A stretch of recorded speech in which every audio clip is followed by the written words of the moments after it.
Now exercise 11.1, our second question. Find the trigonometric ratios of triangle ABC given below. एक triangle आपके पास इस तरह से गिवन है ABC.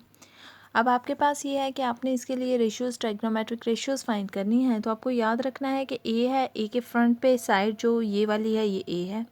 C है, C के फ्रंट पे जो साइड है वो C है. B है और B के सामने जो साइड है वो स्मॉल b है. ये स्मॉल अल्फ़ाबेट से आपने रिप्रेजेंट करना है. नाउ अब हमारे पास ये है कि हमें उन्होंने कहा कि साइन ए कॉस ए और टैन ए फाइंड करना है. ठीक है, तो अपने 90 डिग्री के सामने वो एंगल रखना है जो आपको क्वेश्चन में फाइंड करने के लिए कहा गया है. जैसे यहाँ पर अब आपको ए फाइंड करने के लिए कहा है तो 90 डिग्री के सामने आपका ए आ जाएगा. क्लियर.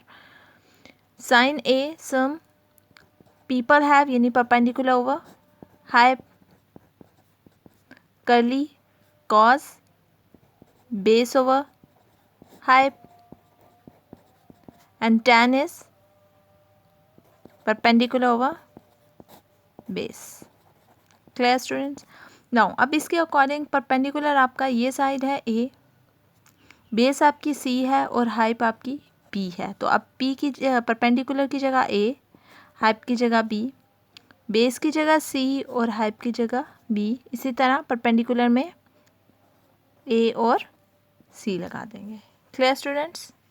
अब आप अगर इसका फोर्थ पार्ट देखें तो उसमें उन्होंने आपको साइन मेयर सी दे दिया है, यानी आप 90 डिग्री के सामने आपको सी को करना है. तो ये जो आपका ट्रायंगल था, जब आपने 90 डिग्री के सामने सी को करना है तो इसको आपको उल्टा कर देना पड़ेगा. अब ये आपकी ए साइड है, ये बी है और ये सी है. परपेंडिकुलर आपका सी है, बेस आपकी ए है और हाइप आपकी बी है. अब आप इसके अकॉर्डिंग इसको फिल करेंगे. इस तरह से ये आपका सॉल्व हो जाएगा. Clear students? नाउ ये आपका क्वेश्चन नंबर 2 है जो कंप्लीट हो गया. नाउ क्वेश्चन नंबर 3 की तरफ आते हैं. Now look at the question. In the right triangle A B C measure angle B is equal to 90 degree, C is equal to 60 degree. Also sine C यानी कि sine C जो है वो C over B है. Find the following trigonometric ratios. बाकी आपने find करनी है. तो इसके लिए हमें पहले ट्राइंगल क्रिएट करना पड़ेगा. ये स्टूडेंट्स हमने ट्राइंगल क्रिएट कर दिया जिसमें हमारा बी जो है वो 90 डिग्री का एंगल क्रिएट कर रहा है, सी 60 डिग्री है और बाकी आपको ख़ुद आइडिया है कि जो ये 90 है और ये 60 है तो जो बच गया एक एंगल वो कितने डिग्री का होगा, 30 डिग्री का. क्लियर? क्योंकि sum of measure angle is equal to 180 degree. तो अब इसके अकॉर्डिंग ये हमारी साइड बी है तो इसके फ्रंट पे बी, ए है तो ये बी ए और ये सी है तो इसके यहाँ पर सी.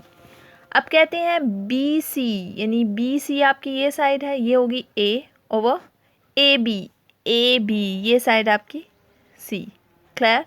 इसी तरह 60 डिग्री की बात कर रहे हैं तो 90 के सामने 60 वाले आप सारे फाइंड कर सकते हैं ये. ठीक है,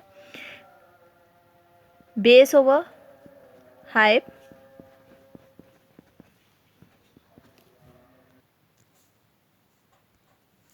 जी स्टूडेंट्स. तो ये आपका हो गया ए ओवर सी आंसर इसका. क्लियर? अब 60 डिग्री का है तो cos 60 degree base over hype. Base आपकी है ए और हाइप आपका है बी. इसी तरह परपेंडिकुलर है सी और बेस है ए. हाइप है बी और बेस है ए. हाइप है बी और परपेंडिकुलर सी. बेस है ए और परपेंडिकुलर सी. Clear students? अब इसका सेकंड पार्ट जो है, सेकंड नेक्स्ट इसके जो क्वेश्चंस हैं उनमें देखिए. अब यहाँ पर उन्होंने 30 डिग्री दे दी है तो अब आपको 90 के सामने 30 को लाना है. पहले 60 था आपका, अब आप 90 के सामने जब 30 को लाएंगे, अपने ट्रायंगल को मूव करेंगे तो आपके ट्रायंगल की शेप कुछ इस तरह से हो जाएगी. अब इसके अकॉर्डिंग परपेंडिकुलर आपका ए है, बेस आपकी सी है और हाइप आपका बी है. क्लियर? बेस आपकी सी है और हाइप बी. परपेंडिकुलर ए और बेस आपकी C. Clear students?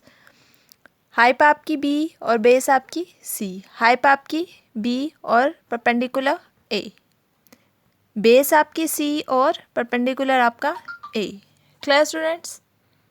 Now question number 4 करने से पहले ये एक ट्रिग्नोमेट्रिक रेशियोज़ का टेबल है कि साइन 30 डिग्री इसके इक्वल है, साइन 45 डिग्री ये है, साइन 60 डिग्री ये है, कॉस 30 ये है, कॉस 45 ये है, कॉस 60 ये है, टैन 30 ये है, टैन 45 ये है और टैन 60 जो है वो ये है, ये ट्रायंगल एक टेबल है जिसको आपको लर्न करना पड़ेगा, याद रखना पड़ेगा कि ये आपका ट्रिग्नोमेट्रिक टेबल है, जिसकी हेल्प से आपका नेक्स्ट क्वेश्चन हो। देखते हैं क्वेश्चन में 2। अब साइन 60 की जगह आप साइन 60 की वैल्यू पुट करेंगे √3/2 और cos 60 की जगह आप cos 60 की वैल्यू पुट करेंगे। क्लियर?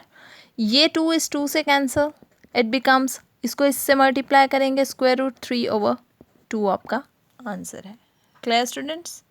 अब जैसे ये सेकेंड पार्ट देखते हैं 2, इसकी वैल्यू है 1/√2 प्लस 2 और इसकी वैल्यू भी है 1/√2। ये वैल्यूज़ आपको लर्न करनी पड़ेंगी, याद रखनी पड़ेंगी। It becomes 2/√2 plus 2/√2।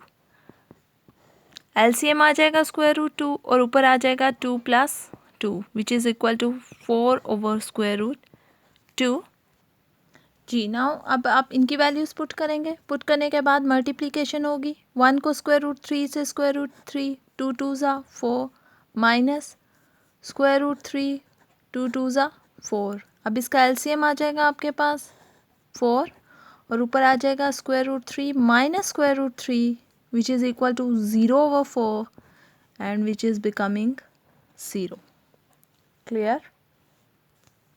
यस, यहाँ पर भी cos 60 जो है 1/2, cos 30 √3/2 plus sin 60 √3/2 and sin 30 1/2। ये बन जाएगा √3/4 plus √3/4।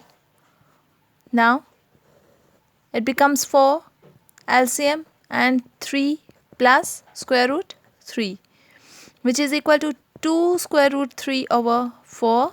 2 1s are and 2 2s are. It becomes √3/2.